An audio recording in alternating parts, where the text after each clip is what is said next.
Magandang araw po sa ating lahat.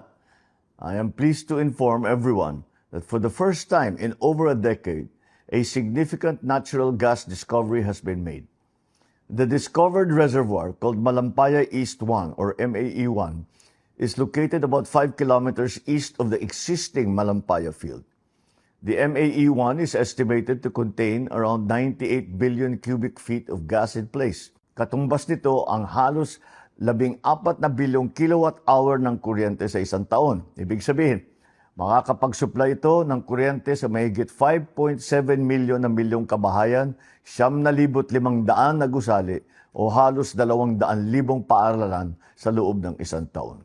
This helps Malampaya's contribution and strengthens our domestic gas supply for many years to come. Initial testing showed that the well flowed at 60 million cubic feet per day.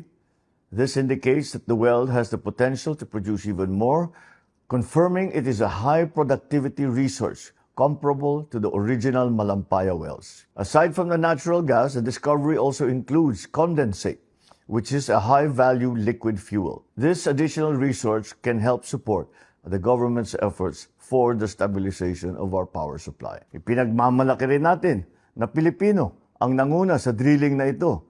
Higit sa lahat, natapos nila ito na walang aksidente o environmental incident. MAE-1 is the first milestone under the Malampaya Phase 4 drilling campaign, which also includes the Camago 2 and the Bagong Pag-asa wells. The next steps are the completion and testing of the Camago 3, followed by the drilling of the Pag-asa exploration well to pursue more potential gas resources.